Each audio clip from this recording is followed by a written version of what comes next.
Good afternoon, ladies and gentlemen. And on behalf of Organization of Iranian American Communities, OIAC, welcome to our bipartisan congressional briefing today.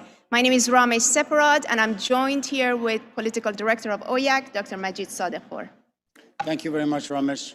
And we are very proud to host this event with such a strong bipartisan support for a free Iran from members of the United States Congress. We are expecting to have more than 30 members from both parties, including many committee chairs addressing the Iran protests and ongoing uprising for democracy and freedom in Iran. Let me take a minute and also recognize all the community leaders who have joined us online from across 40 states in this country. I know how hard each of our grassroots community members have been working on either engaging with their members of Congress, the media, or participating and holding themselves various rallies in support of the Iranian people and the ongoing protests in Iran. I want to also thank the media for joining us today. Both Dr. Separad, the advisory chair for our organization, and I will be available after the event should you have any questions we could help address. Thank you, Majid. We have now entered a second month of the uprising, and here are a few updated facts to keep in mind. Daily protests in Iran has reached to more than 190 cities and towns across Iran. More than 400 people have been killed, and at least 28 teenagers have been killed by the IRGC and the Basiji thugs over the last several weeks. More than 20,000 people have been arrested, and several major prisons like Evin, Ghazal Hisar, Lakan, Pashafouye have come under planned attacks by the IRGC since last Friday.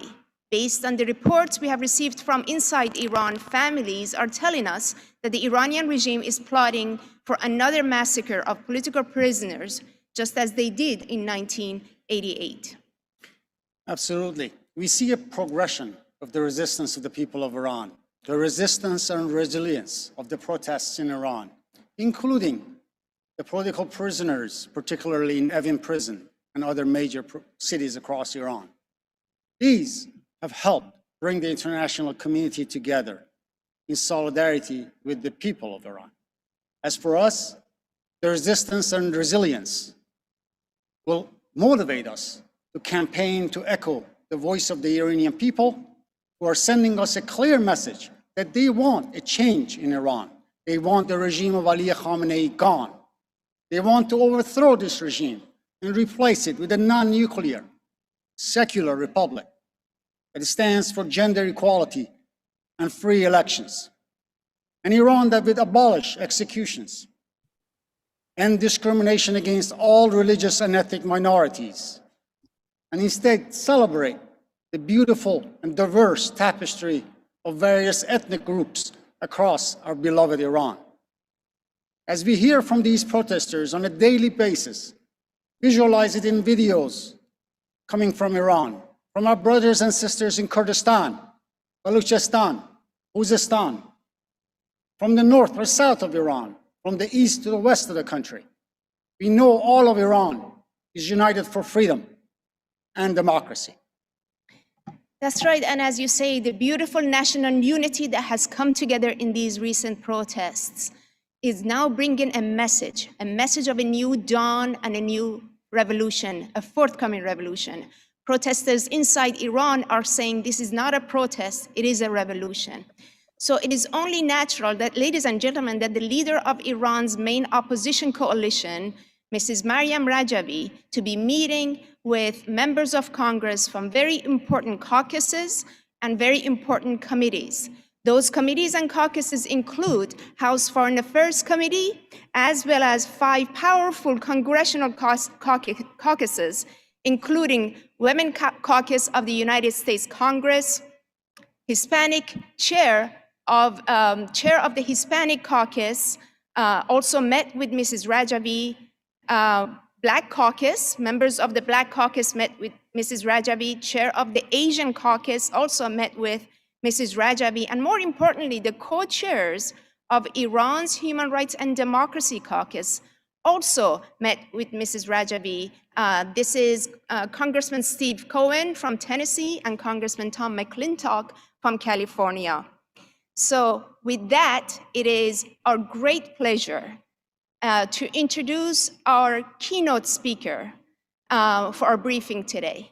It is a great honor to welcome the President-elect of Iran's Parliament in Exile, Maryam Rajavi, from the National Council of Resistance of Iran. Please welcome Maryam Rajavi.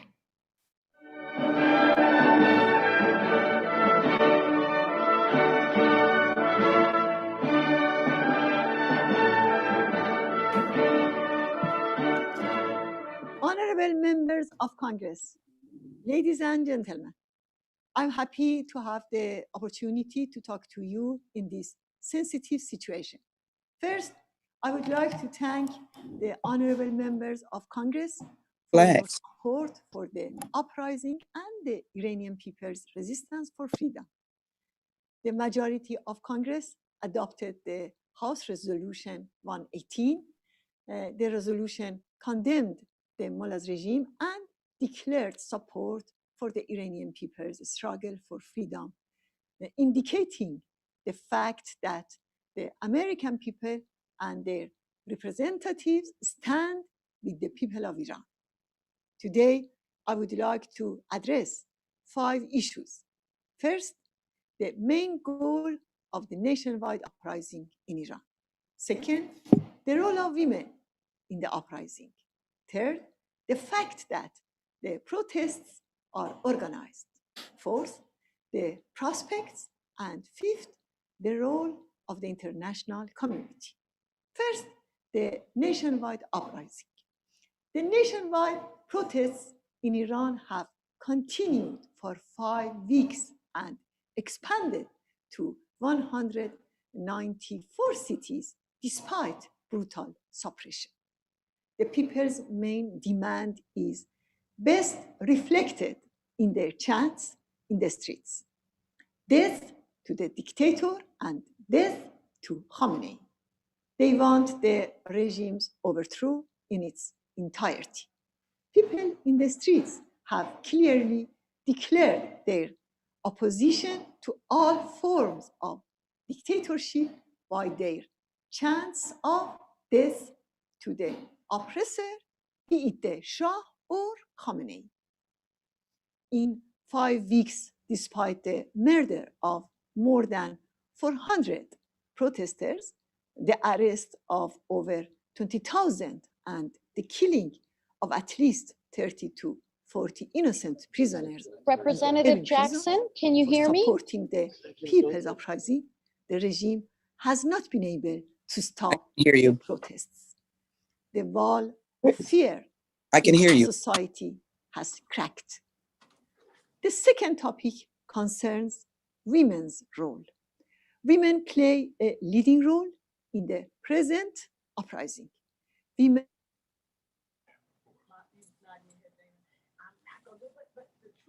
overnight, but they are rooted in the Iranian women's 40-year struggle against the regime. Tens of thousands of women sacrificed their lives or were tortured because of their ties to the MEK and opposition to the misogynist regime, including in the massacre of 1988. The Mullah's regime has deprived women of their most essential and fundamental rights, including the freedom to choose their clothes. Women do not demand anything from the regime. Their main demand is regime change. They know they need to overthrow the fundamentalist regime to achieve their rights. The murder of an innocent young woman, Mahsa Amini, shocked the world. Since then, many more young women have been killed. The third topic concerns the fact that the uprising is organized. Today's protests in Iran are not without background and backing. Rather, they are rooted in the regime's failure to respond to the most fundamental needs of the Iranian people. These protests have roots in 4 decades of resistance against political and social suppression and the mullah's economic crisis. They rely on sacrifices of those who fought the regime. An organized resistance has led this struggle. The uprising could not have continued without having some kind of organization or a structure and the continuous activities of the resistance units on the ground. One of the special characters of the uprising is active participation of university and high school students, both boys and girls. The Iranian regime officials have time and again acknowledged the leadership role of the resistance units and made threats against them. Fourth, the prospect for change. Iran is on the brink of a major change, although the regime might resort to even more violence, but the developments of the past 5 weeks and particularly the fighting spirit of the young generation, the existence of resistance units across the country and people's support for them show that we have entered a new phase. The clerical regime is much weaker than any other time.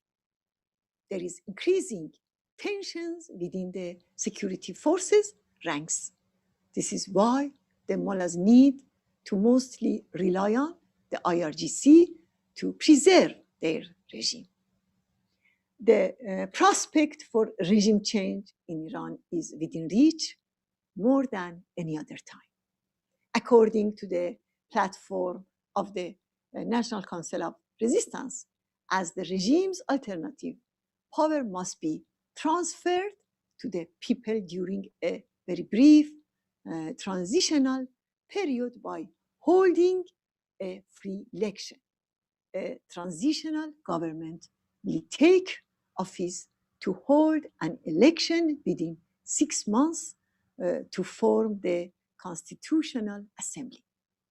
The Assembly will, on the one hand, elect a new transitional government and oversee its conduct, and on the other hand, draft the constitution of the new republic. The 5th topic concerns the duties of the international community. The time has come for a new policy on the mullahs regime. It is time for Western governments to realize that Iran is on the brink of change. It is time for them to stand with the people of Iran and their desire for democratic change.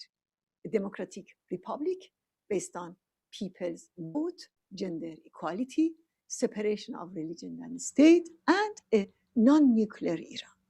The Iranian people are every day at risk of attacks, killings, and arrests. They want to overthrow the religious fascism. The world must recognize the Iranian people's right to self-defense in the face of brutal suppression. A practical step would be to make sure that the people of Iran have free access to the internet. The Iranian people's democratic revolution will succeed. The Iranian people and resistance will always remember their friends in difficult times. Thank you all.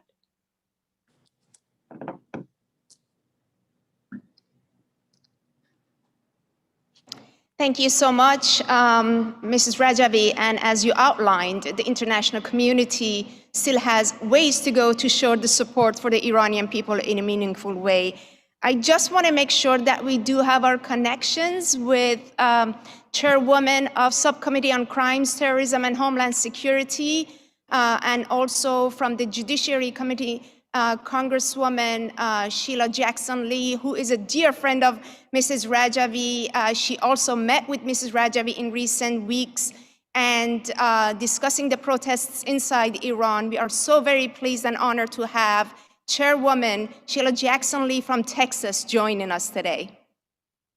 Thank you so very much. What an honor and a privilege to be with you today on this momentous occasion and the opportunity to listen to our beloved and courageous freedom fighter, Madam Rajavi.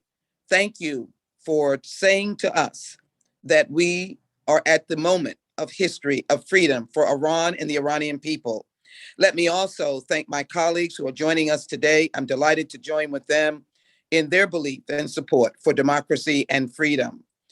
Madam Rajavi is correct on the act and the words that Iran is on the brink of freedom and that women have been at the forefront. But she has been a leading force and light for women to be reminded of the fact that freedom is precious and yes, it causes severe loss of life. Let me say that the young women that are there in the streets today and others who have joined them, the men, families, children even, are thirsting for freedom.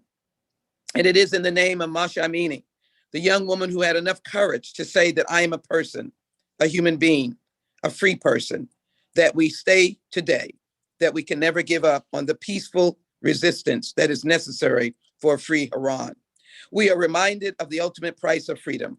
In the summer of 1988, when 30,000 political prisoners were massacred by the Ayatollah's regime, there were thousands of women among them. And we know that Mrs. Rajavi took over the leadership of the movement in 1989. She paved the way for a generation of women to take up the most senior positions of political leadership and was massacred. Those individuals were having to be necessarily strong and vital to be able to do this work. This is an important step forward, and I want to congratulate the Iranian women for leading the nation and ensuring that there is freedom. I want to thank Mrs. Rajavi, who has offered a 10-point plan for the future of Iran.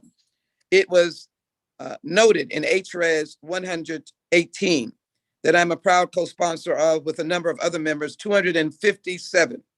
And it's important to take note of what was in her 10-point plan: free elections and a market economy, advocates for gender, religious, and ethnic equality, a foreign policy based on peaceful coexistence, and a non-nuclear Iran. We can applaud these peaceful and forceful points, but we can emphasize that this task is not yet finished, and it is long from finished.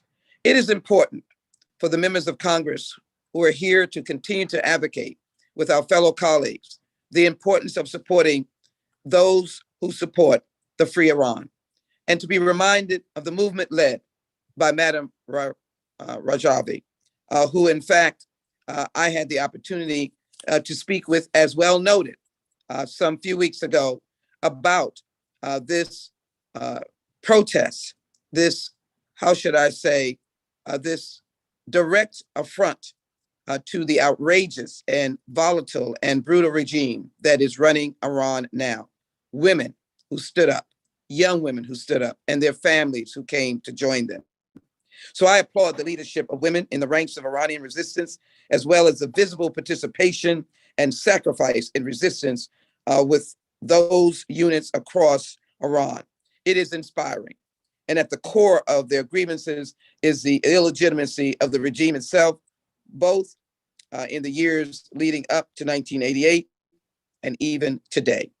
It is, in fact, the chant of the protesters as they say they don't want this regime anymore. To save lives of the innocent, I believe the United States should make internet readily accessible to the people of Iran and urge the tech companies to provide secure lines that will allow them to communicate with each other. We can be a viable part of freedom. And I thank President Biden for his comments, of which he's taken note of the protests. And I ask the administration to, in fact, provide that comfort and support for free movements around the world and the free movement in Iran. We cannot do this alone. We must do this collaborating with Madam Rajavi and all that she has stood for, and the free people in the United States who are of Iranian descent. I applaud the Iranian diaspora, of whom I walked with and spoke at the rally right here in Houston, Texas, as rallies are taking place around the cities of America. We are standing united for freedom in Iran. We are grateful, Madam Rajavi, for your leadership. And I am grateful to stand with you as we have done over the years, more than a decade, fighting for that voice to be heard. And I must say, in sympathy to the family of Masha Amini, may she rest in peace, but may her spirit and memory and strength and courage never be forgotten. May she be honored among the heroes of Iran and among the heroes for freedom around the world. And Madam Rajavi, may you continue to lead a spirited and peaceful movement, that your 10-point plan may become a true reality, and a reality of which leadership ascends to Iran with your guidance that leads a free Iran for generations to come. I'm glad to be here with my fellow colleagues, and I say to you, go on and on and on. Be in self-defense for those who are in the streets and are fighting. Also, let the Iran regime stop the violence and brutality and stop the killing of women and families and children and freedom fighters who are simply asking for democracy. We will be instead alongside and supportive of the fight for democracy, justice, and freedom. Thank you so very much. Thank you so much, Congresswoman Sheila Jackson Lee, Chairwoman Sheila Jackson Lee, and for raising the important point around the issue of the self-defense for the freedom fighters in the street that are now fighting against this regime and bringing this tyranny down. We really do appreciate you joining us today. Absolutely. Thank you, Congresswoman, as well. It is now my pleasure to introduce Congresswoman Young Kim. She is the primary sponsor of House Resolution 1397, introduced a few weeks ago. The resolution recognizes the right to self-determination for the Iranian people struggling to establish a democratic, secular, and non-nuclear republic. Congresswoman Kim is a member of the House Foreign Affairs Committee from the great state of California. Please welcome Congressman Young Kim.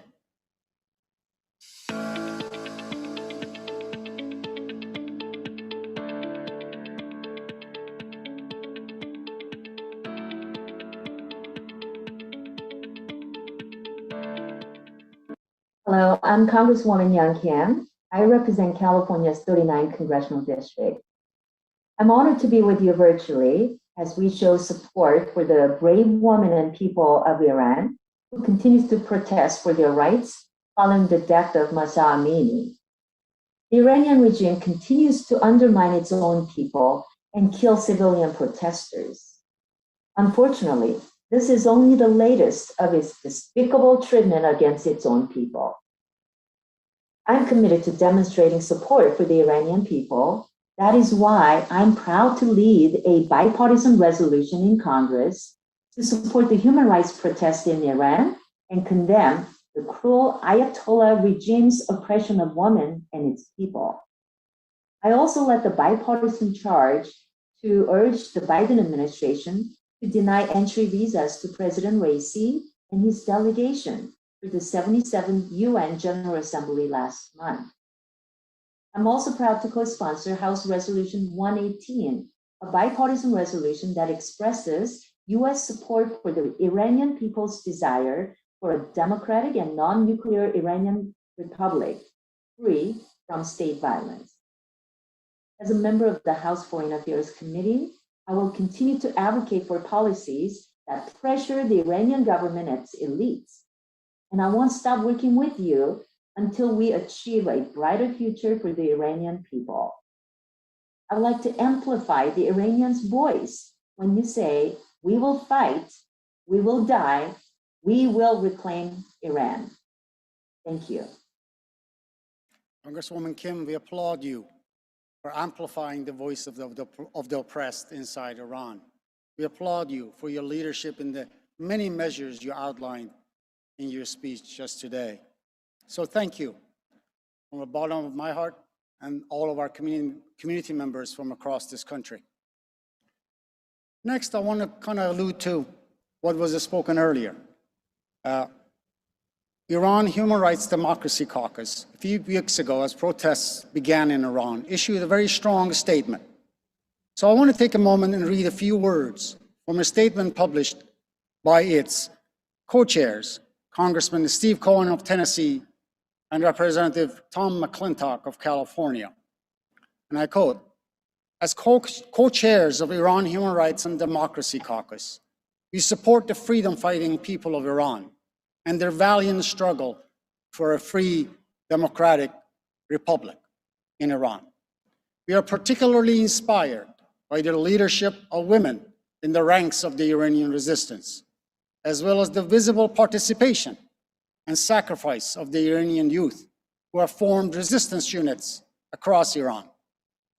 The protests in the streets of Iran are calling for an end to totalitarian regime and are seeking a form of governance that derives its legitimacy from the people, not from an unelected single party."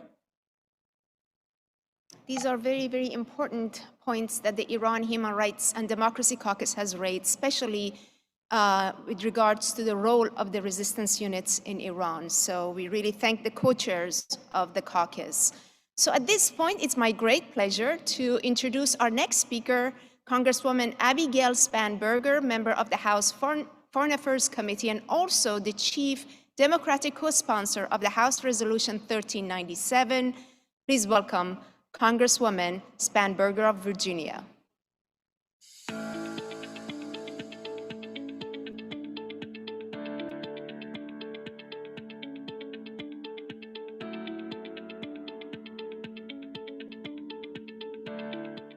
Thank you so much for the invitation to join you all virtually today. And thank you for representing the Iranian American community across Virginia and across the country. And thank you for advocating for the people of Iran who need our support now more than ever.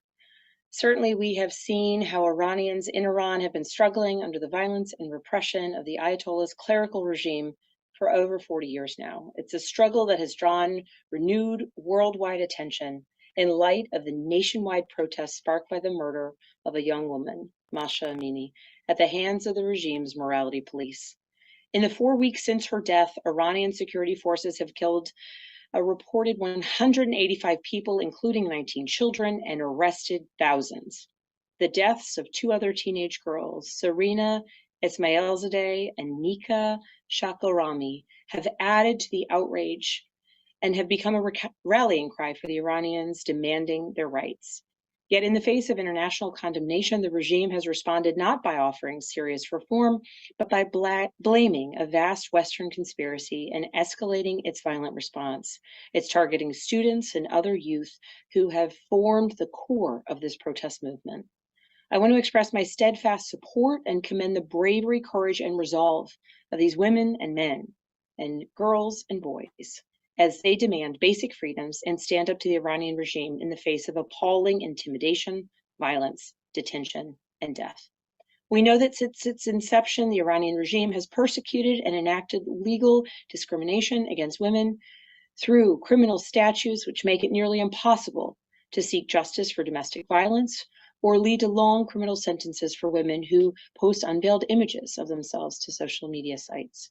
In addressing you today, I want to make clear that my condemnation of the Iranian regime's suppression against women is strong, and their use of violence against those who have taken peaceful action in resistance to this totalitarianism is wrong. In response, I have supported 2 recent resolutions in the House of Representatives speaking out against the regime's violation of basic human rights, including the freedom of expression. I commend the Biden administration for sanctioning the morality police, and I've encouraged the administration to impose additional sanctions on those in government responsible for the repression of the ongoing protests.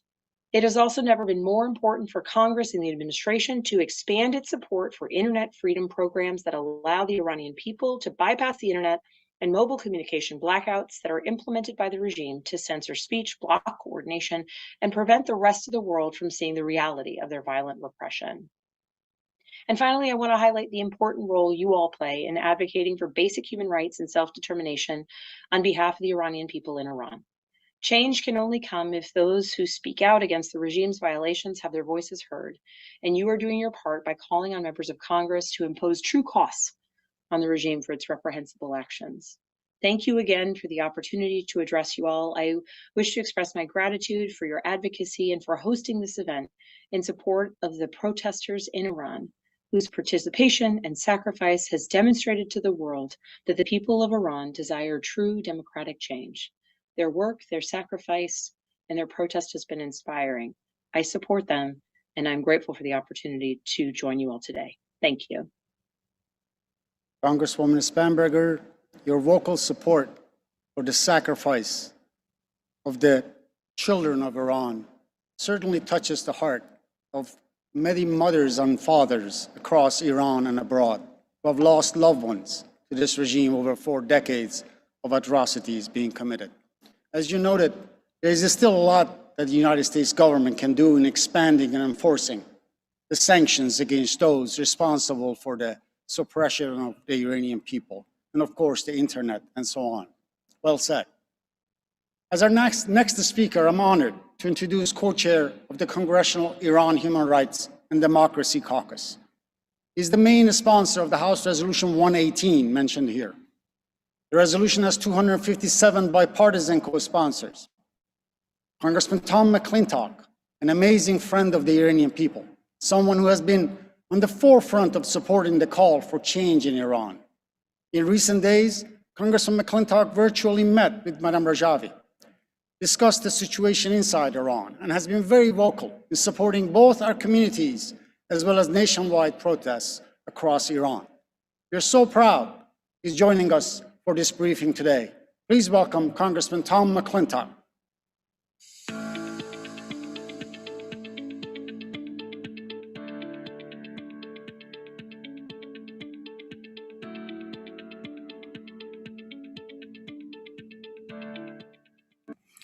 Hello, this is Congressman Tom McClintock. For 6 weeks now, the long-suffering people of Iran have taken to the streets to confront the thugocracy that has oppressed them for more than 40 years.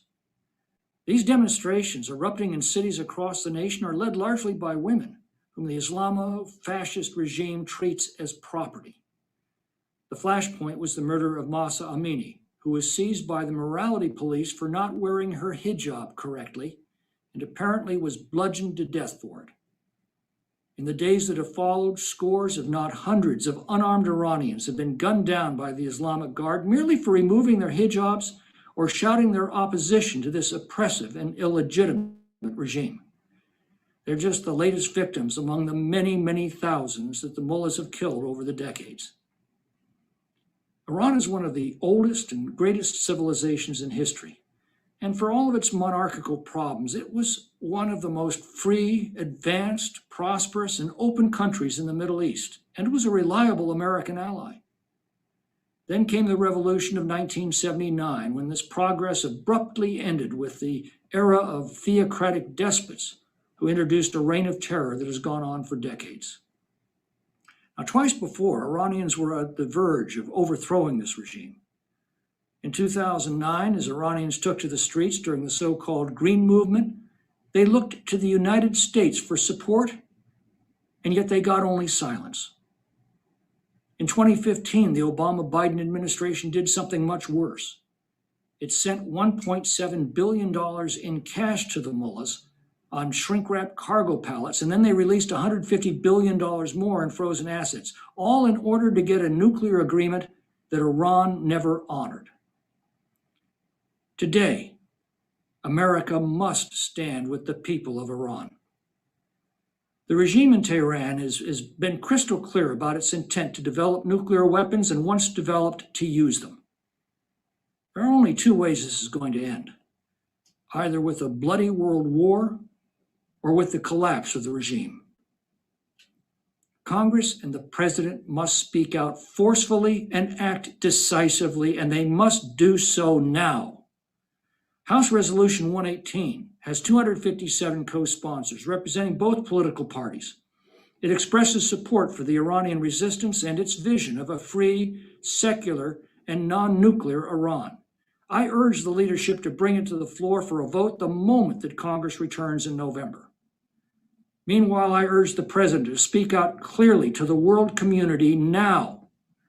In response to the atrocities in Iran, President Biden must reimpose all sanctions on the Iranian regime and walk away from further talks on the JCPOA.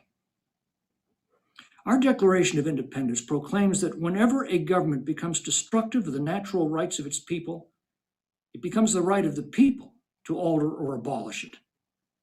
This critical hour has come for the people of Iran, and this time, our president must speak clearly in their support from this great shining city on a hill.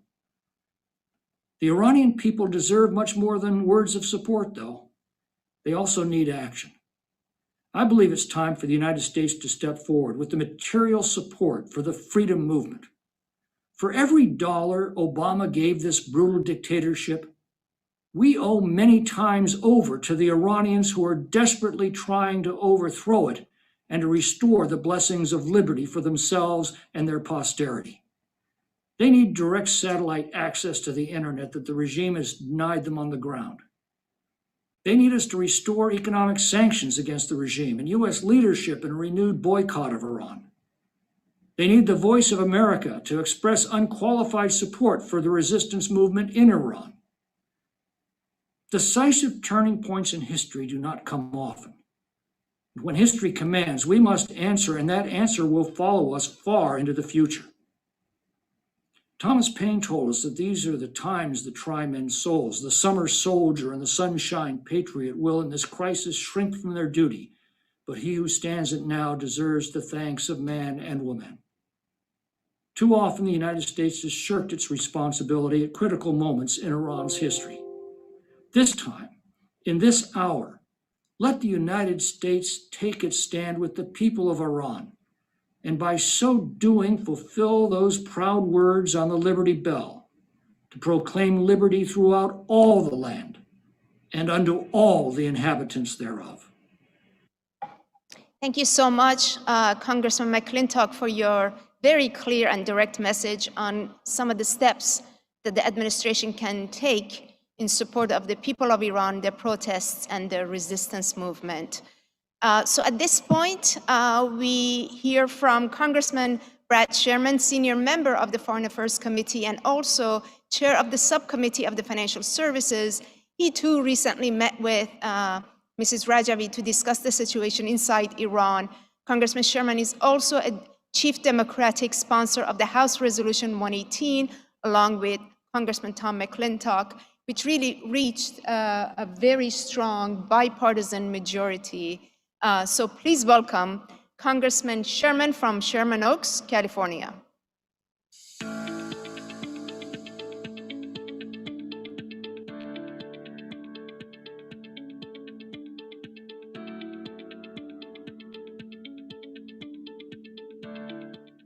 Hello, I'm Congressman Brad Sherman from California's best named city, Sherman Oaks. I join you today as the Iranian people enter their fourth week of uprising against the vicious, illegitimate regime responsible for the brutal murder of Mahsa Jina Amini. I have long stood with my good friends that are here today to advocate for a free, democratic, and non-nuclear Iran. And as I stand today with you and with the brave Iranian women and men risking their lives to fight for their future in cities all across Iran. In fact, last Saturday, I joined a demonstration right in Sherman Oaks to advocate for democracy and human rights in Iran. This regime has continued its violent crackdowns against protesters and anyone who dares dissent, including a horrific incident just recently of a 16-year-old, Asra Panani, who passed away after being severely beaten by Iranian security forces when she just refused to sing an anthem praising Ayatollah Khamenei.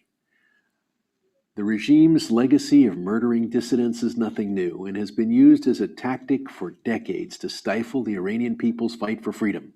This, of course, includes the brutal murder of thousands of dissidents during the 1988 massacre perpetrated by regime officials, including now President Raisi. The regime's violence will not undermine the resolve of the Iranian people to continue demanding their freedom and demanding basic human dignity. Congress stands with these protesters who are inspiring the world with their bravery. We have introduced numerous resolutions in Congress reaffirming that the United States will always support the Iranian people in their quest for freedom. These resolutions include House Resolution 118, of which I am the chief Democratic sponsor, which expresses support for the Iranian people's desire for a democratic, secular, and non-nuclear Republic of Iran, and condemns violations of human rights and state-sponsored terrorism carried out by the Iranian regime.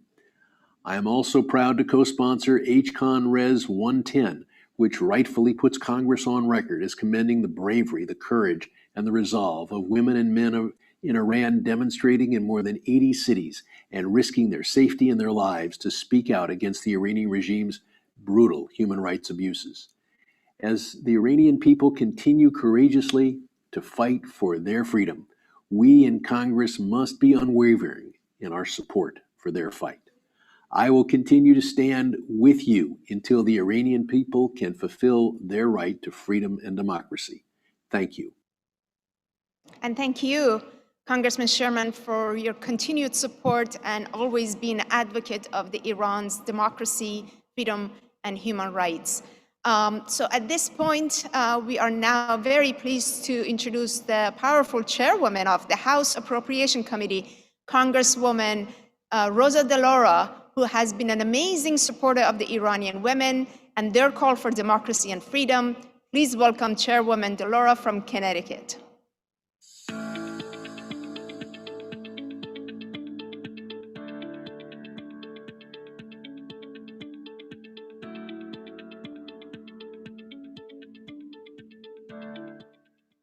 Hello, this is Congresswoman Rosa DeLauro, representing Connecticut's 3rd Congressional District.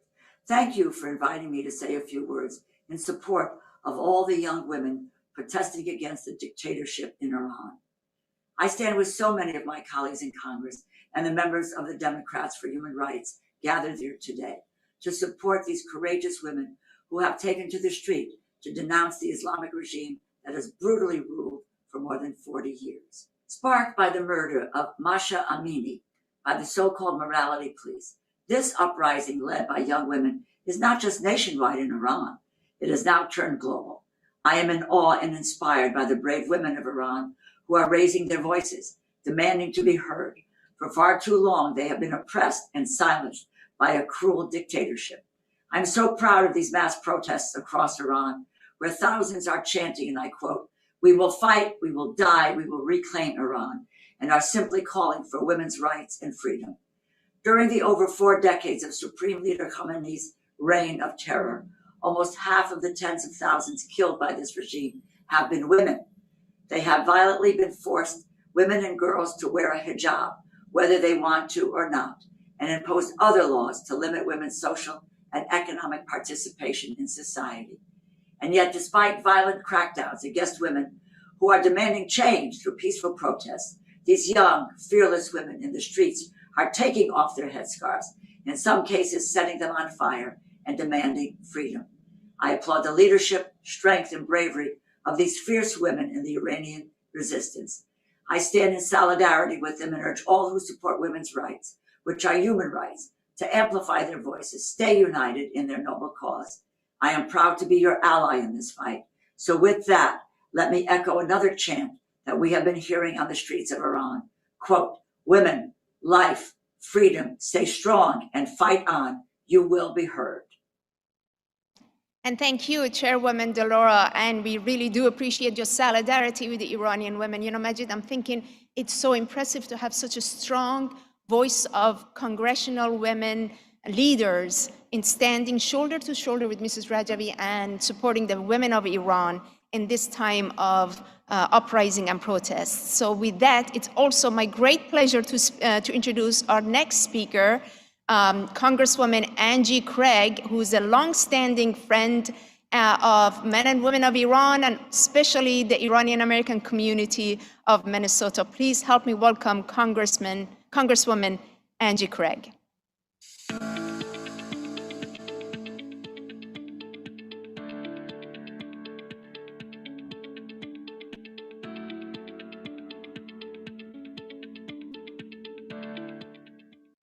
Hi, everyone. I'm Congresswoman Angie Craig, and I'm so proud to represent the 2nd District of Minnesota in the U.S. Congress.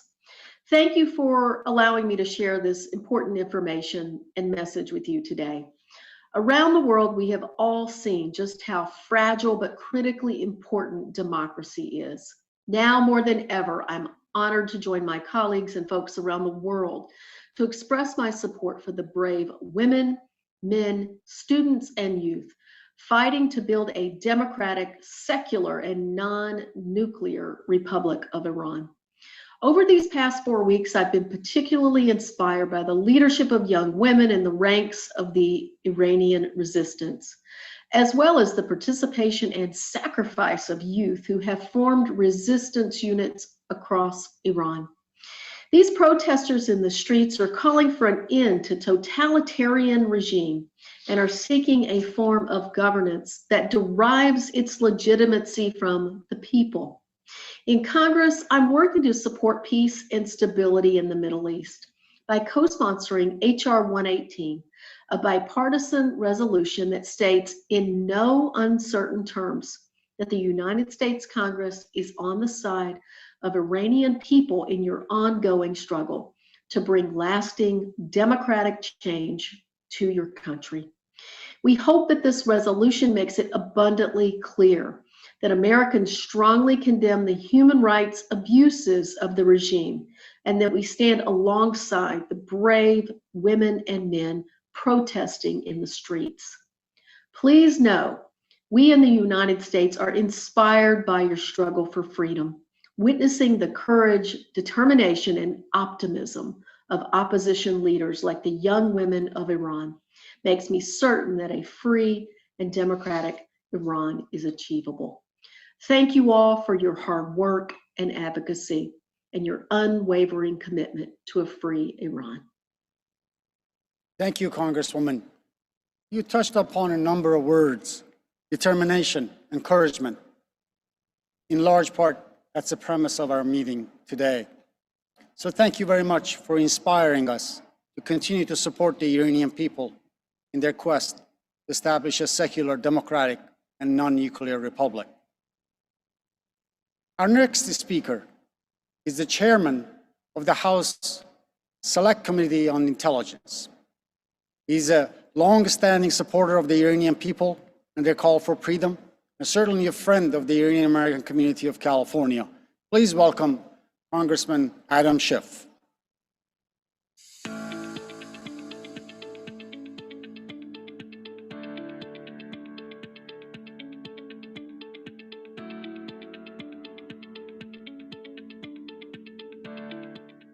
Hello, I'm Congressman Adam Schiff, proudly representing California's 28th Congressional District. And today I join the California Society for Democracy in Iran in voicing my steadfast support for the protesters putting their lives on the line in defense of their fundamental rights and freedoms. And I join you in condemning the brutal repression of those rights by the Iranian regime. Over the last several weeks, the world has watched the astounding courage of thousands of Iranian civilians, with women and young people at the helm, demonstrate tremendous acts of resistance across the country, burning their headscarves, cutting their hair, and publicly speaking out against a totalitarian regime where such acts are punishable by imprisonment and where they have led to the death of far too many. Their bravery in the face of such dire consequences, as well as the unprecedented reach and endurance of these protests, is a testament to how deep the desire runs for a free, democratic Iran. And tragically, we're also seeing how far the Iranian regime will go to silence that aspiration. The deaths of Mahsa Amini, Hadis Najafi, Nika Shakarami, and more than 150 protesters to date are only the most recent example of how Iran systematically retaliates and commits human rights abuses against its citizens and dissenters. These abuses must end. I have long called for these gross violations of human rights to be investigated and sanctioned. I've introduced legislation that directs the United States to take immediate action to hold Iran accountable and to continue to assist organizations that are helping political prisoners and prisoners of conscience. And I will continue to offer and support legislation that makes clear the United States stands with the brave Iranian women and protesters and all Iranians in their fight for free expression and self-determination. As Americans, we must always support the fight for freedom and democracy everywhere in the world. Thank you. Thank you, Chairman. You know, as I hear you speak, I'm inspired, but also I'm very thankful. History will certainly judge these stances in support of the Iranian people favorably, and certainly the people of Iran will never forget these instances of support for their cause. You know, You're absolutely correct. Yeah, many members of Congress have referenced the death of Mahsa Amini, Yes. and of course, I know, Congresswoman Spanberger also spoke about Nika and many other young women who have been killed over the last several weeks. You know, when you look at what's happening inside Iran, everyone is now understanding how different it is than any other time that Iran has had massive uprising. And the difference is the political message that's coming from Iran. The difference is women are on the forefront of this. The difference is the organizational resistance of the people across more than 190 cities and towns. So for those who thinks this is a leaderless movement, one has to just look at the clips coming from Iran to look at the leadership in every face of those young men and women in the streets. There is a collective leadership that's happening inside Iran that has a vision, that has a direction, and is sacrificing for a free, democratic, secular Iran. So I think that's been really what's been the cornerstone of how it's different this time than other times. Yes, you defined organization. Organization is what's driving and inspiring the protests in Iran.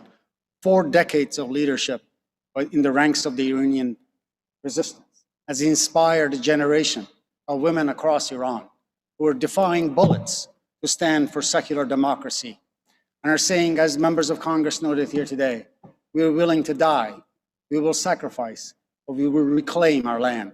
And that is the message of the Iranian resistance that implies the 1988 massacre is bearing fruit, not for the regime, but for the people of Iran. That's right, and recognizing the resistance units inside Iran and the rights to self-defense is something that we've heard also from members of Congress today. So at this point, let me also introduce our next speaker, Congressman Jamie Raskin, a member of the House Judiciary Committee. We're very, very pleased to have him with us today. In this briefing, please welcome Congressman Raskin from Maryland.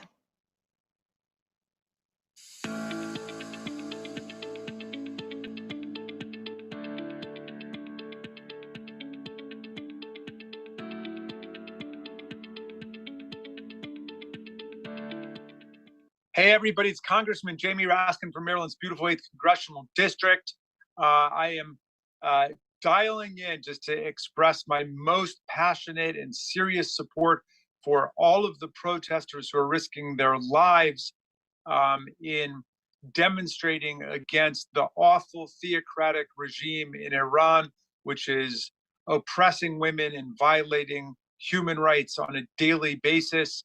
I share the outrage and the anger of hundreds of thousands, if not millions of women in Iran who have been protesting the murder of Mahsa Amini behind bars in the custody of the Iranian regime. And I want to be clear that the American people overwhelmingly stand on the side of the human rights movement in Iran, which is operating under the slogan of women, life, freedom. what a beautiful slogan that we can adopt here in America and all over the world against the theocratic morality police in Iran or in America or anywhere that small elites think that they can dictate to the women of society how to dress or how to live or what their personal career, life, and healthcare decisions are going to be.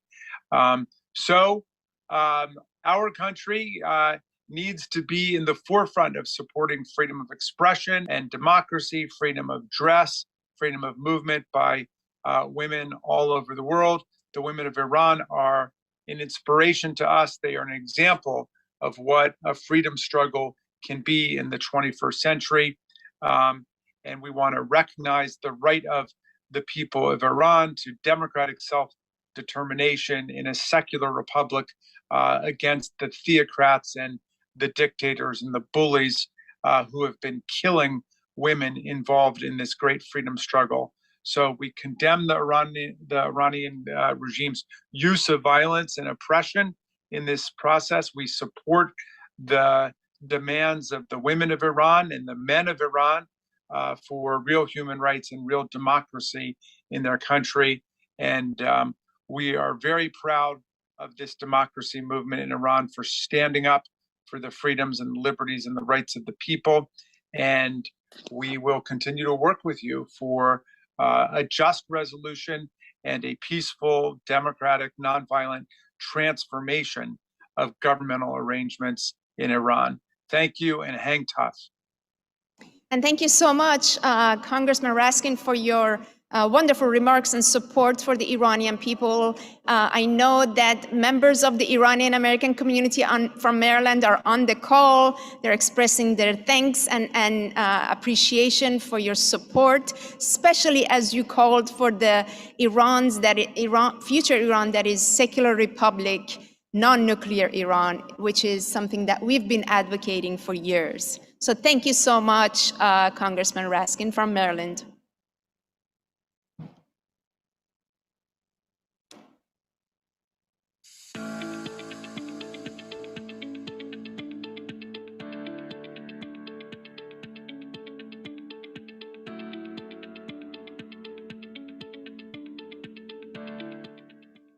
Hello, everyone. I'm Tom Emmer, and I represent Minnesota's 6th Congressional District in the U.S. Tom Emmer. Oh, I'm sorry. Please welcome Congressman Tom Emmer.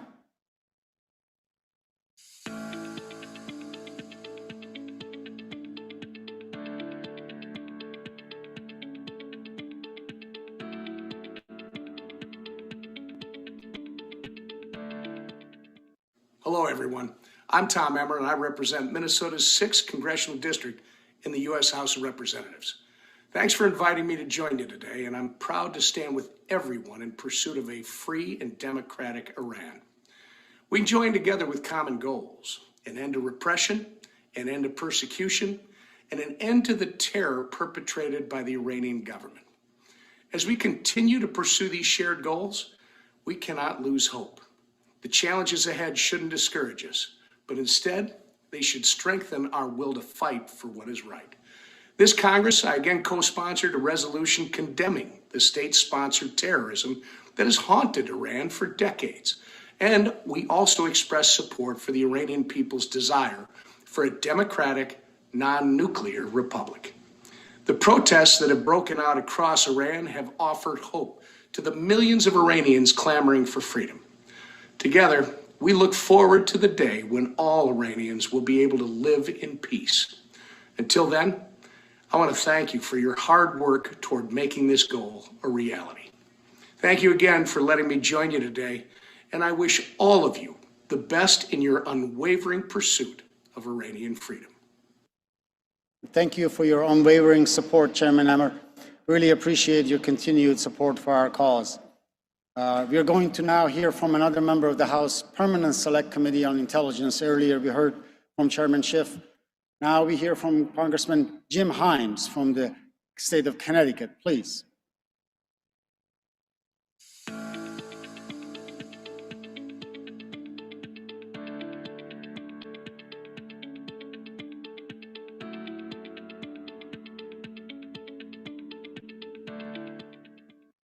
Hi, I'm Congressman Jim Himes, and I want to say a very big thank you to the Organization of Iranian American Communities and to the Iranian American community right here in Connecticut. I am so proud and inspired by the struggle being undertaken by the people of Iran, led now by the women and girls of Iran, for their freedom, for their liberty, and their dignity.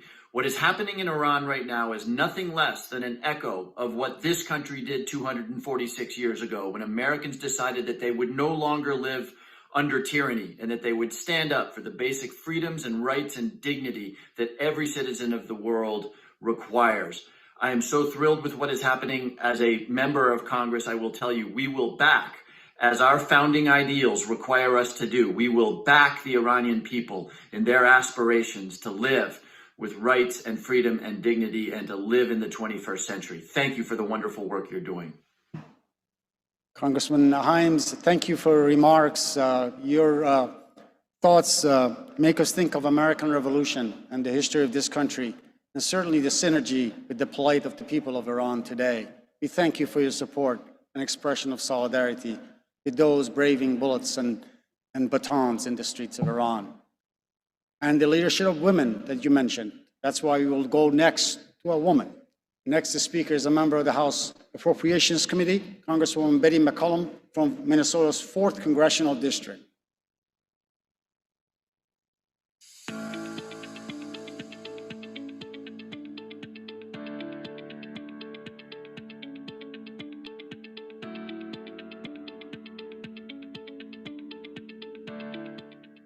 Hello, I'm Congresswoman Betty McCollum. As the brave people in Iran take to the streets seeking their personal freedoms, I want to express my solidarity to the people of Iran who are standing up against their oppressive government. Especially want to send my support to the Iranian women who have been on the forefront of the movement for equality and freedom. The regime in Tehran knows that Iranian women are the engine for growth and change in the future. As Iranian women take to the streets, they are showing the world that they resist tyranny and oppression and demand change and a better future for women and girls. This bravery is remarkable. In Congress, I'm co-sponsor of Resolution 118, a resolution expressing the support for the Iranian people's desire for a democratic, secular, non-nuclear Iran and condemning violations of human rights and state-sponsored terrorism by the Iranian government. I stand with the Iranian women and all those who are putting their lives on the line. Thank you, Congresswoman. We now welcome Congresswoman Linda Sanchez from the great state of California, where hundreds of thousands of Iranian Americans live. We really appreciate her support.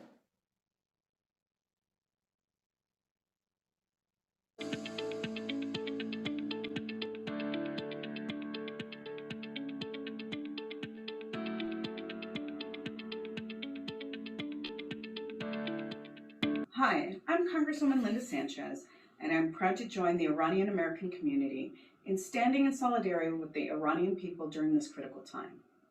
The tragic death of Mahsa Amini during her cruel and unjust arrest by Iranian authorities is just the latest reminder of the urgent need for change. I'm heartened that so many Iranians are seizing this moment to demand that change. And as we confront rising authoritarianism across the world, this fight is more important than ever. An overwhelming bipartisan majority in the United States Congress is on your side. We stand united in support of the Iranian people to determine their own destiny through a democratic, secular, and non-nuclear Republic of Iran. Here in the United States, our history shows us that democracy is all too rare and all too fragile, but it flourishes when we all join together to defend it. That is why I join my colleagues in condemning the Iranian regime's use of violence and repression against women. And I call on all democratic institutions to defend the right of Iranians to live in a free society. Thank you, and God bless. And thank you so much, Congresswoman Sanchez. I cannot tell you how much your support for the women of Iran means these days. We really do appreciate your remarks. So at this point, I would like to introduce Congressman Colin Allard. Representative Allard is a member of the Foreign Affairs Committee and has joined us in previous events and has been very outspoken on the issue of free Iran And we are so very pleased to welcome him to our bipartisan congressional event today. Please welcome Congressman Allard.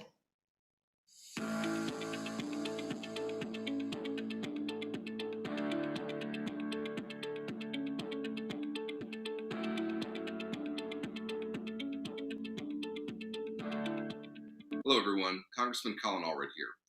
I'm completely in awe of the bravery being displayed by the women, men, students, and youth of Iran. In the wake of a regime's brutal use of violence against women, Iranians have come together to fight for freedom in Iran. And it's so important that we as Americans help amplify their voices. And I thank the Iranian American community of North Texas for speaking up in North Texas against this cruel violence. I'm particularly inspired by the bravery shown by young women across Iran who have been putting their lives at risk daily for weeks now to stand up for what they believe in. The resiliency of the Iranian people shines as a profound example of the way a community, when faced with such violence, can come together and fight for basic human rights. I've watched with deep concern over the years as Iranians who use their voice to protest their government have been met with violence and state-sanctioned terrorism. As a member of the House Foreign Affairs Committee, I'm committed to work with my colleagues to ensure that there is security both at home and abroad. And I'll always support those fighting for freedom from oppressive regimes all around the world, including in Iran.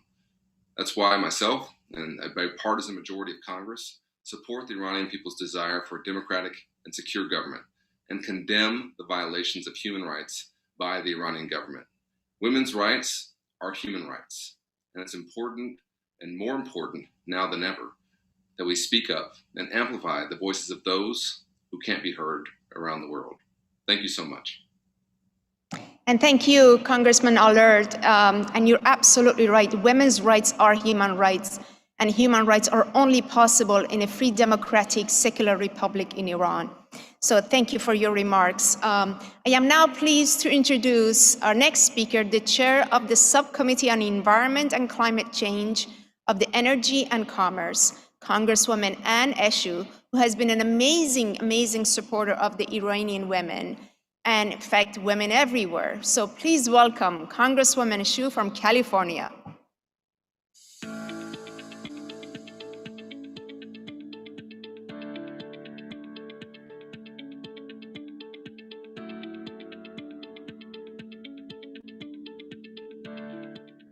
Thank you to the Iranian American community of Northern California for inviting me to speak to you today and for your passionate advocacy for human rights in Iran.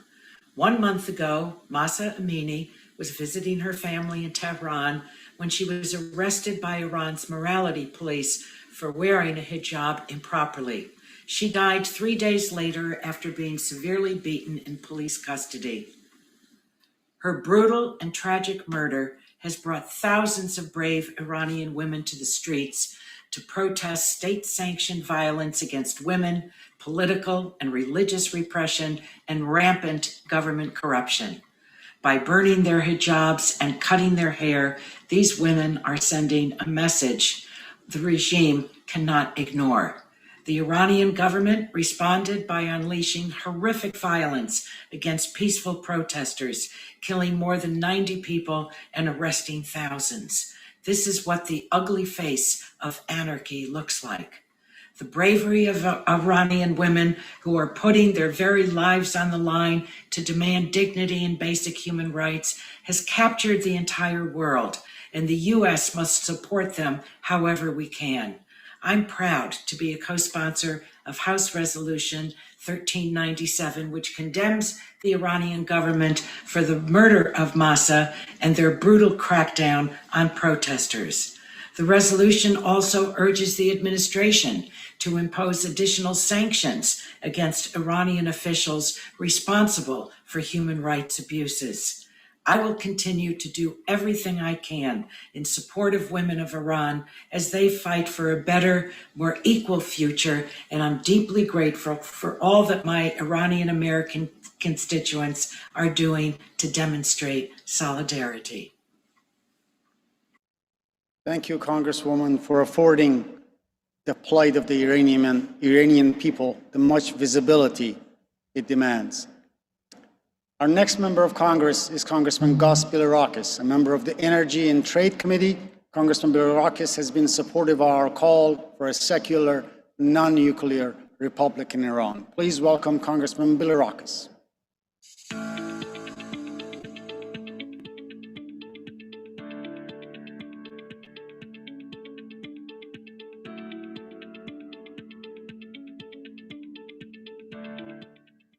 Hello, this is Congressman Gus Bilirakis. As the world's most aggressive state sponsor of terrorism, Iran has consistently proven itself to be a bad actor on the international stage. Under its current radical regime, Iran has demonstrated a relentless propensity to serve as a destabilizing and antagonizing force throughout the globe. Iran is also one of the most prolific violators of basic human and religious rights. The oppressive government continues to wage a campaign of terror against those Iranians who wish for a free society. For nearly 4 weeks, the streets of more than 170 cities and all 31 provinces of Iran have been the site of intense confrontations between peaceful pro-democracy protesters and the clerical regime's Revolutionary Guards forces. Those sparked initially by the gruesome murder of Masha Amini, who was killed while in morality police custody. The slogans in the current uprising suggest widespread desire for fundamental change in Iran. And this wonderful lady was not doing anything wrong, obviously.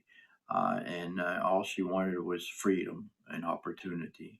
The brave women, men, and students and youth leading the protests have vowed to reclaim their country and are making tremendous sacrifices, good for them, to advance the cause of freedom. And we should be really as supportive as we possibly can and speak up, because on behalf of these wonderful people that just want freedom and democracy and the opportunity for free speech and religion. Detained protesters have been subjected to widespread torture, including beatings, floggings, electric shocks, stress positions, mock executions, waterboarding, sexual violence, forced administration of chemical substances, and deprivation of medical care. The brutality of the regime's response to those seeking democratic reforms should shock the conscience of all Americans and freedom-loving people around the world. As co-chair of the International Religious Freedom Caucus and a strong proponent of ensuring fundamental rights around the globe, I will always support the rights of the people of Iran to free expression and will continue to condemn the Iranian regime for its crackdown of legitimate protests. We cannot stand by and allow for the leaders of this terrorist regime to continue persecuting its citizens when the only crime their citizens are guilty of is wanting a better life with more freedoms and democratic government. I have spent much of my time in Congress fighting to defend the basic rights of people all over the world, and I'm proud of the work we are doing to end the persecution around the globe. Much more work needs to be done. We must continue, as I said, to empower the oppressed and ensure that their voices are not silenced during this difficult time. The United States will always stand with those fighting for basic human rights and democracy. We will continue to stand with the Iranian citizens and until their goal of a free and democratic society becomes a reality, the Iranian regime would love nothing more than to dismantle the West and the values we hold so dear. As Americans, we must never let them succeed. Thank you, and may God bless you. And thank you, Congressman Bilirakis. You know, you spoke of the fundamental change, which is the regime change by the Iranian people for a non-nuclear secular Republic of Iran. So I think all of our members of Congress so far has referred to the ongoing protests inside Iran. It is only fitting that we will look at some of the activities, ongoing activities of the resistance units inside Iran. So let's play a brief clip of their activities coming from Iran. بغل پارکشن با مامایونه کجا دارن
You know, Majid, as we look at the clips coming from inside Iran, we will be remiss not to mention one of the key slogans from inside Iran is death to Khamenei, death to dictator, and down with the despots and the dictators, whether it's the Shah or the leader, meaning Khamenei himself. So it's incredible to see the bravery of the Iranian men and women, despite the brutality and the violence that has been unleashed on them by the Iranian regime.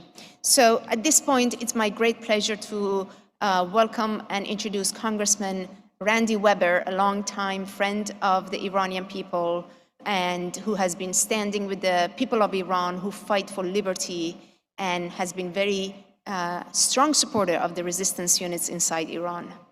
Let's hear from Congressman Weber.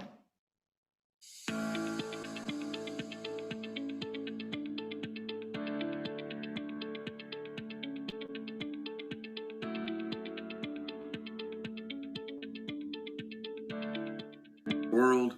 I'm Congressman Randy Weber of Texas. I've been involved in fighting terrorism and the aggression of the Iranian regime for a decade in the U.S. House of Representatives. And right now, many Iranians are protesting in the streets of Iran, calling for an end to the totalitarian regime. They're seeking a form of governance that derives its legitimacy from the people, not from an unelected single party regime. I, along with many Americans, stand shoulder to shoulder with you. The Iranian people deserve freedom from the terroristic Iranian regime. The use of violence and suppression against women we have seen in the last few weeks is egregious and unacceptable. The United States Congress, quote, recognizes the right to self-determination for the Iranian people struggling to establish a democratic, secular, and non-nuclear Republic of Iran, end quote. And my continued prayers are with the women in Iran. I am absolutely honored to stand with these brave men and women who will not back down from the injustice of the totalitarian regime. Their courage and bravery is absolutely inspiring. Congressman Weber, the people of Iran can certainly use your activism and your prayers. We now hear from Congressman Don Bacon, a member of the Armed Services Committee and of the Special Intelligence and Operations Subcommittee. Congressman Don Bacon has been a very vocal person, member of Congress, as soon as the protests in Iran began. We applaud him for his leadership. We welcome him to our event today.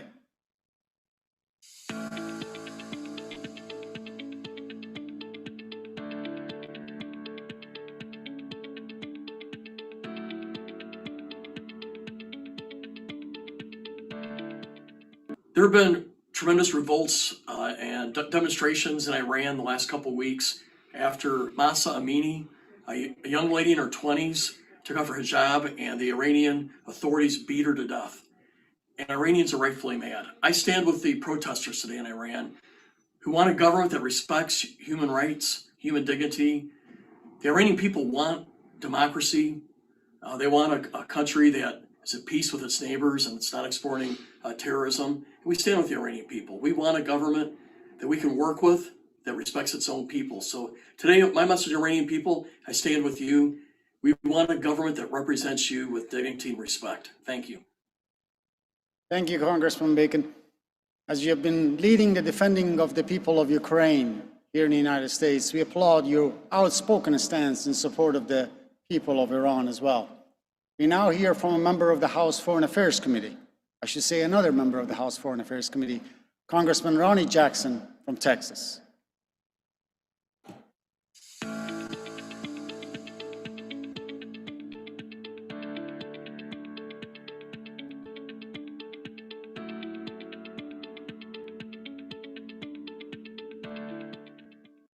This is Congressman Ronnie Jackson, and I just want to make it clear that I support the Iranian people and I support their desire for a democratic and non-nuclear Iran, which is why I am proud to support House Resolution 118, which expresses support for the Iranian people and condemns the actions taken by the Iranian government. Congress is adamantly opposed to the violations of human rights and the terrorism that is being carried out by this rogue Iranian regime. The Iranian government is a leading state sponsor of terrorism, constantly seeking to bring harm to the United States, Israel, and its own people in Iran. In the strongest terms, I stand against the murders and the acts of terrorism carried out by the Iranian regime, and I lend my support to the brave men, women, students, and youth that are leading the protests to reclaim Iran. As a member of the House Armed Services Committee and Foreign Affairs Committee, I am actively engaged in doing everything we can to oppose the Iranian regime. The United States will continue to call for an end to this totalitarian regime and calls for immediate end to the terrorist activity sponsored by the Iranian leadership. Thank you. Thank you, Congressman Dr. Jackson. Really appreciate your support. Our next member of Congress is a member of the Homeland Security Committee and a senior Republican member of the Subcommittee on Environment, Oversight, and Reform Committee. Let's welcome Congressman Ralph Norman from the state of South Carolina.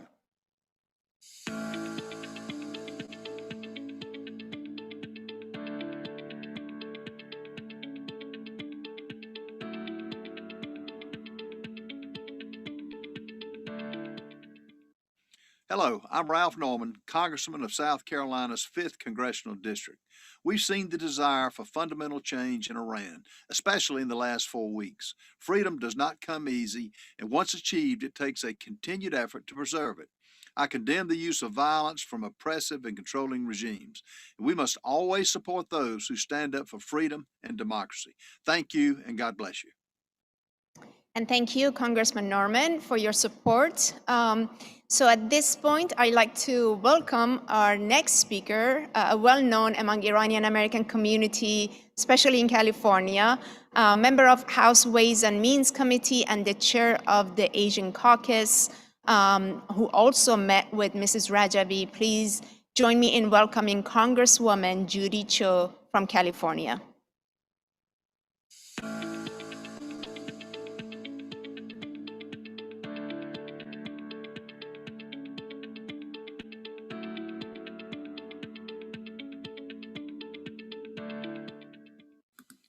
Hello, I'm Congressmember Judy Chu from Southern California's San Gabriel Valley, and I'm so glad to be speaking to my Iranian American friends for this important event. For years now, I have been proud to stand with you in the fight for human rights and democracy in Iran. And events like this, which highlight the widespread bipartisan support in the U.S. Congress for the rights of the Iranian people, sends a powerful statement to Iran's leaders that their repression and violence are unacceptable. That is especially important right now as the world witnesses an historic, widespread, and inspiring demonstration of Iranian people standing up for their freedom and against the horrible oppression of the current regime. These protesters, led by many brave women, have faced violent crackdowns at the hands of the government and authorities. Nearly 200 have lost their lives, and many more are imprisoned simply for standing up for their rights. These protests started a month ago when a young woman, Mahsa Amini, was senselessly killed by Iran's morality police for the alleged crime of wearing her hijab incorrectly. When I heard of this news, I immediately spoke out and expressed my horror at this unconscionable killing. And I expressed my appreciation to the Biden administration for immediately placing sanctions on the officials involved. The United States must always stand against the Iranian regime's continued repression of human rights and violence against peaceful demonstrators. That is why I also proudly joined my colleague, Representative Adam Schiff, in co-sponsoring his legislation, H.R. 9075, the Support for Iranian Political Prisoners Act. This bill states that it is official U.S. policy to stand against the killing of Mahsa Amini and with peaceful demonstrators by working to free political prisoners and sanction Iranian officials who are responsible for human rights abuses. And of course, I want to emphasize my continued strong support for House Resolution 118, which expresses support for the Iranian people's desire for a democratic Republic of Iran and condemning violations of human rights and state-sponsored terrorism by the Iranian government. So thank you for hosting this event and inviting me to speak to you today. This moment demands that we stand up together and show our support for the brave Iranians in Iran and across the world who are fighting for their freedom and the right to determine their own future. And thank you, Congresswoman Chu. You know, for as long as we've known you, you've stood with the people of Iran and supported the cause for freedom and democracy in our native land, Iran. So I'm now pleased to introduce our next speaker. But before I do that, let me also take a minute and recognize the hard work of the leaders of the Iranian American community who have joined us on this webinar. And this is your members of Congress speaking to the people of Iran directly. This is all your hard work over the last couple of weeks to bring these members together for this briefing. We really thank you. And of course, we have a very strong bipartisan representation from key members of US Congress, and it is all due to your hard work. So we really appreciate all your activities at the grassroots level within your respective communities across the United States. I don't know, Majid, if you wanted to add a few words. Well, I mean, the people of Iran are aspiring for a secular democracy. And we aspire to follow Madam Rajavi's 10-point plan for a future Iran that drives its legitimacy from its people. And so, as a community of expats in the United States, the legitimacy of our discussion is driven from our community in the grassroots level and in respective states and communities. And the members of Congress who spoke today reflect that reality. Absolutely, absolutely. So again, thank you for all your activities and efforts and campaigning on freedom in our native land, Iran. So let me now introduce our next speaker, member of the House Permanent Select Committee on Intelligence. We are very, very pleased to welcome Congressman Eric Swalwell from California.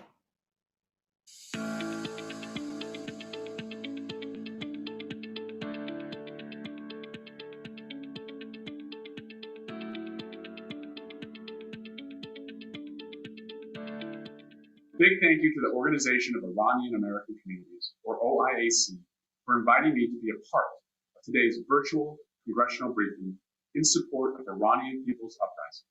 As you know, Mahsa Amini was detained by Iran's morality police on September 13 for allegedly having visible hair under her hijab. Amini was severely beaten in police custody and died. Her tragic death has sparked protests across Iran, which have been met by violent crackdowns. Over 100 people have been killed in the protests, including 19 children. Just this weekend, Iranian forces raided a girls' high school and injured 10 students, leading to one student's death. No one should be imprisoned, harmed, or prosecuted solely because of their political beliefs. I stand in solidarity with the courageous Iranian women who are protesting an oppressive government and the Iranian youth, who I also stand with, who have formed resistance units across Iran. The protesters in the streets of Iran are calling for an end to the totalitarian regime and are seeking a government of fairness, justice, and freedom. I'm a proud co-sponsor of House Resolution 1397, which condemns the Iranian government's crackdown on the basic human rights of protesters and commends the brave, brave people of Iran for standing up to their authoritarian government. I also condemn the Iranian regime's use of violence and oppression against women, and I support, and the people in my district support, the people's desire to resist every single second the brutal opposition of the Iranian regime. I also stand with many of my colleagues in calling for the right of the Iranian people to establish a democratic and secular Republic of Iran. Thank you for joining today's briefing and for your advocacy and for a free and democratic Iran and the promise of that protects human rights, religious freedom, and economic freedom. Thank you very much, Congressman. You summarized really the premise of this discussion today. It's a democratic republic in Iran. That is the want of the people of Iran. That is the sentiment of the United States Congress. Our next speaker, another member of the House Foreign Affairs Committee, is staunch advocate for freedom in Iran. Please welcome Congresswoman Nicole Maliotakis from New York.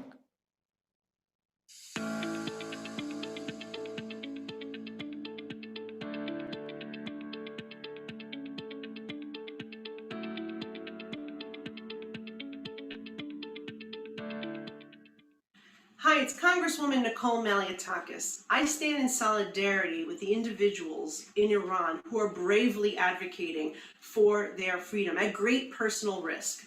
They want the freedom, the liberties, the democracy that we hold so dear here in the United States. And we must stand with them during this incredibly historic and difficult time. You know, in particular, the women are so inspiring to me and other members of Congress, because they are fed up with the government telling them how to dress, where they can go, what they should think. We must stand with them, and I urge Biden administration and all democracies around the world to support the women and the resistance movement during this incredibly historic time. Thank you, Congresswoman. It is, I think, important. It will be remiss on our part not to mention how important it is for the free world, as leaders are doing today, to lend the people of Iran and their organized resistance moral and political support, and that is exactly what you did, Congresswoman, there. Thank you. Next, we hear from Congressman Raja Krishnamurthy, another member of the House Permanent Select Committee on Intelligence from the great state of Illinois.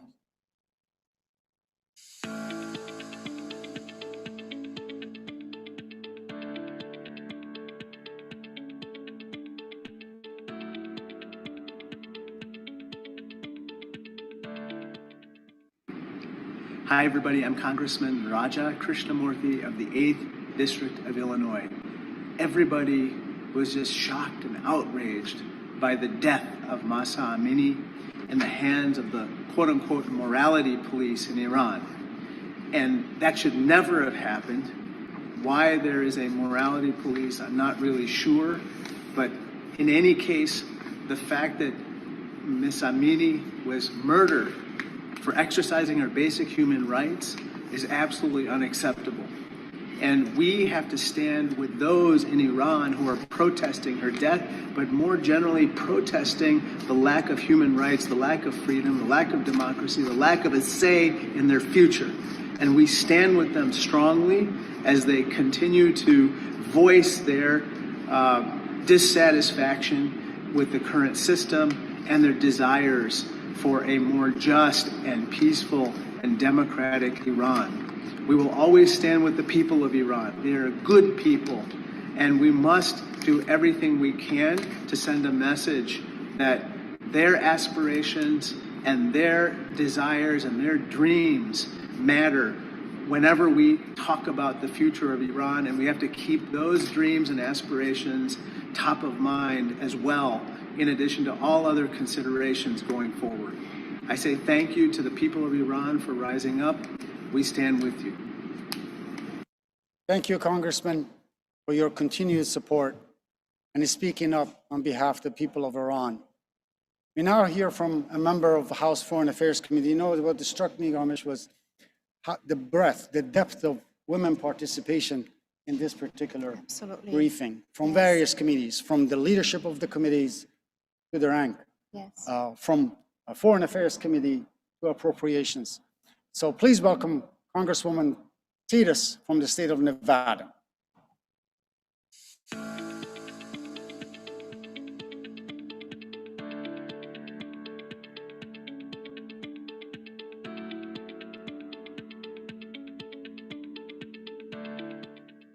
Hello, I'm Dina Titus. I represent Nevada's 1st Congressional District, located in the heart of southern Nevada. For over a month across Iran, the people have been rising up against a regime that stifles human rights generally and equal rights for women in particular. In the wake of the tragic death of Mahsa Amini, the world has watched Iranians engage in peaceful demonstrations, primarily led by women and young people. The dictatorship has swiftly worked to snuff out these dissidents.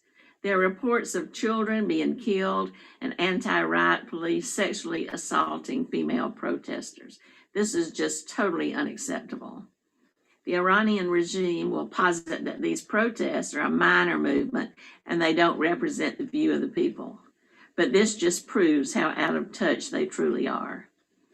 I'm working with my colleagues to find meaningful ways, including actions that forcefully condemn and sanction the regime, to support your efforts at such a critical time in the history of Iran.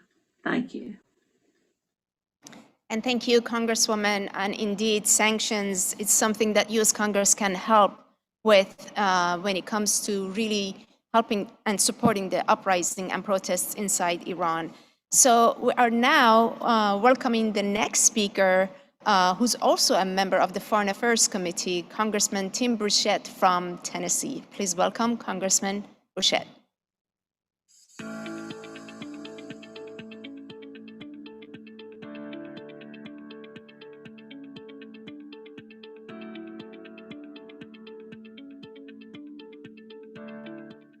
Hi, folks. I'm Congressman Tim Burchett. I want to commend you all for continuing to fight for your rights, especially the rights of women in your country. The evil Iranian regime is oppressing women, dictating how they need to dress and act. The Iranian people are fed up. Women are done being oppressed. Women are protesting in the streets, fighting and dying for their rights. You deserve freedom from tyranny. You deserve a government that respects the rights of all its citizens. I was proud to support House Resolution 118 to express support for your people's desires for a democratic, secular, and non-nuclear Republic of Iran. I encourage you to stay strong in your fight for a better future. Thank you. Thank you, Congressman, and thank you for your solidarity and support. We now hear from Congressman Josh Harder, member of the House Appropriation Committee, addressing our briefing today. Please welcome Congressman Harder from California.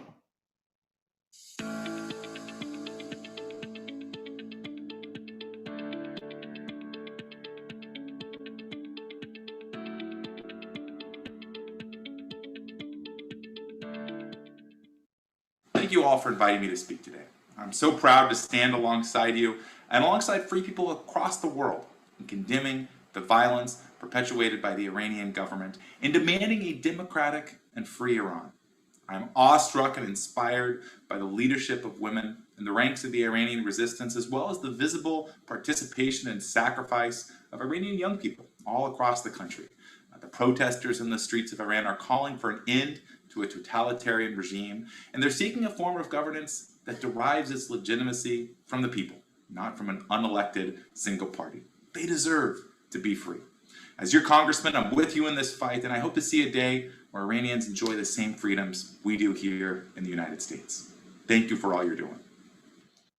Thank you very much, Congressman Harder. Our next speaker is also a member of the House Appropriations Committee, a good friend of us, who is ever present and expressive in his support of human liberty and freedoms, and particularly as it pertains to the Iranian people. Let us welcome Congressman David Trone from the state of Maryland.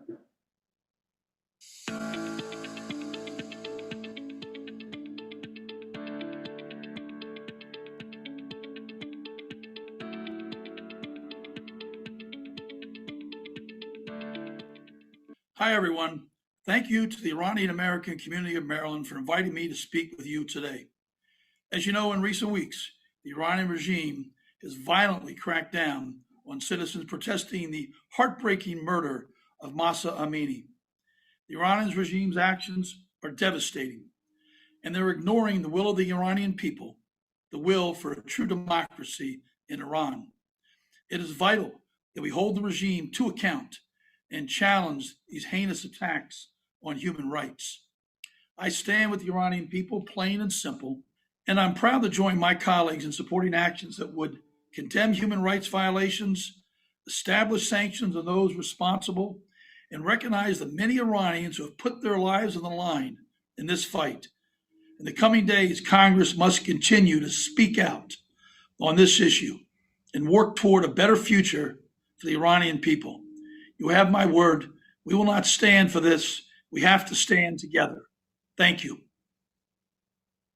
And thank you so much, Congressman Throne. I'm very, very proud to have you with us today from Maryland. So now we hear from member of the House Judiciary Committee, Congresswoman Deborah Ross from North Carolina.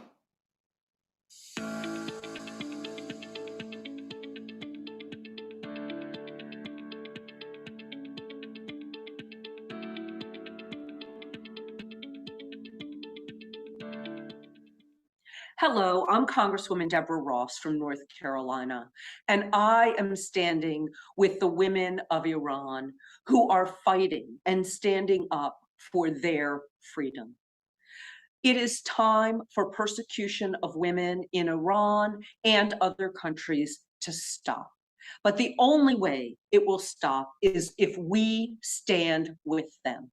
I have been so inspired by the courage of women in Iran and the movement that they have started, a women's-led movement in Iran for personal autonomy, for freedom, and for the ability to live your life without having others impose their morality and values. This is a bipartisan issue in Congress. We've sent several letters to the State Department seeking assistance in supporting Iran, and we will stand with you. I'd also like to share on a personal note that one of my best friends in college came to this country from Iran to flee persecution. She and her family came and settled here.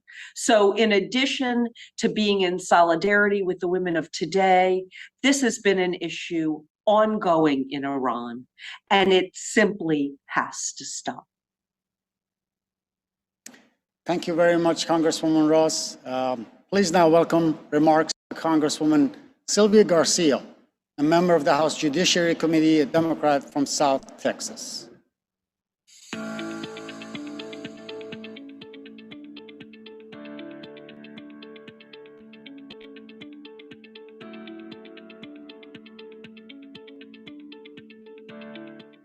Hi, this is Congresswoman Sylvia Garcia from Houston, Texas.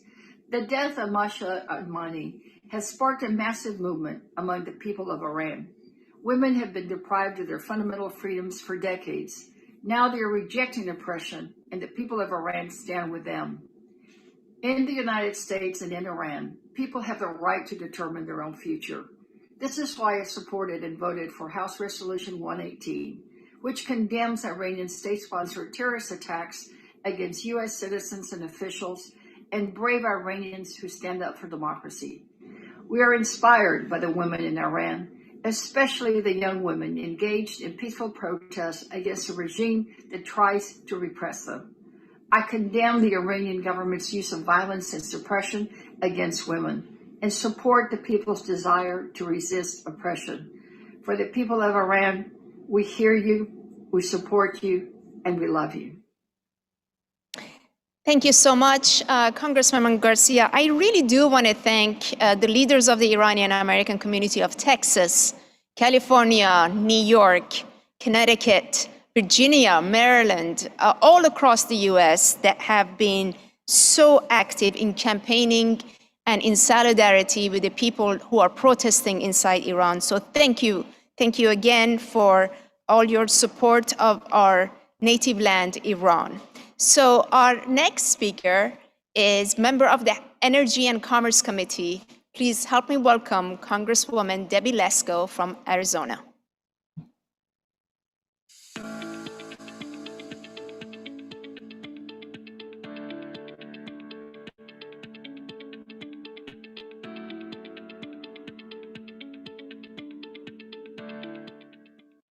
Hi, I'm U.S. Congresswoman Debbie Lesko from the great state of Arizona. Thank you for asking me to speak to you today.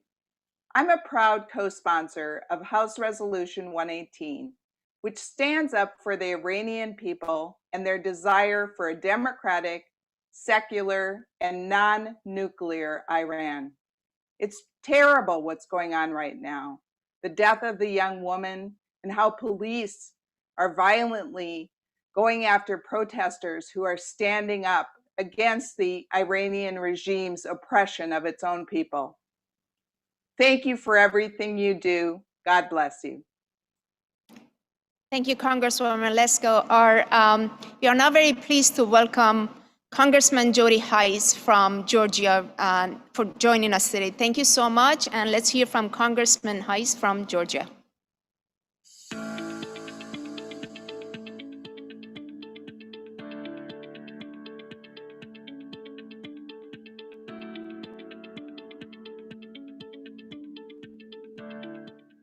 Hello, everyone. I'm Congressman Jody Hice, and I wanted to take a moment to express my support for House Resolution 118, and specifically my support for the Iranian people's desire for a democratic government. The gross violations of human rights and state-sponsored terrorism by the Iranian government absolutely must be condemned. And I affirm the language in the resolution that the Iranian people have been deprived of their fundamental freedoms.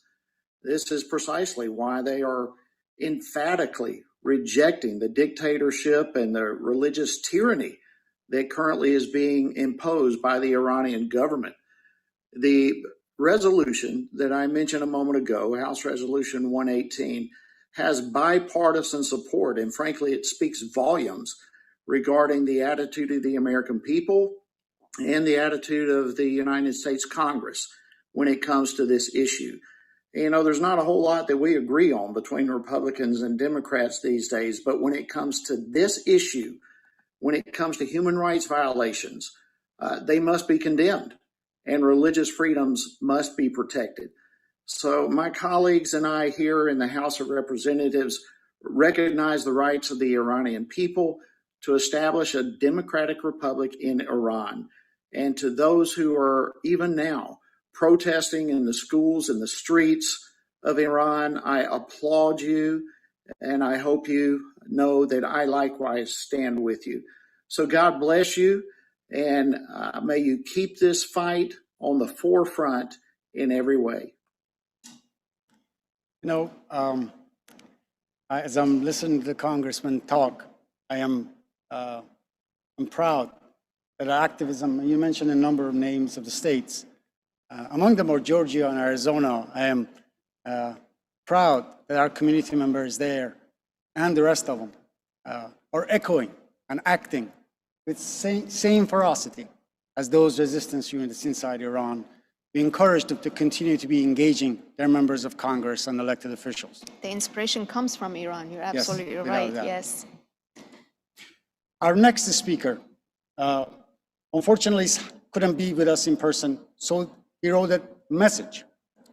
Congressman Robert Adderholt from the state of Alabama. I will not take everyone's time, but rather will put it on our website and Twitter, his entire message. But just to read an important segment from his remarks. And I quote, I condemn the Iranian regime use of violence against suppression against women and support the Iranian people's desire to resist oppression. That is a profound statement, Congressman, and thank you very much. Another member who likewise sent us a written message, and I'll take a moment to read an excerpt from his remarks, is Congressman Dutch Ruppersberger of the Budget Allocations Committee in the U.S. House of Representatives. And he says, I applaud the leadership of women in universities and in broader society who have taken it upon themselves to inspire change and to stand against tyranny. Thank you very much, Congressman. Thank you so much for your messages for our briefing today. We now go to Michigan to hear from Congresswoman Lisa McClain, who is also one of the staunch supporters and working on a letter, bipartisan letter in support of Iranian women. So please welcome Congresswoman Lisa McClain.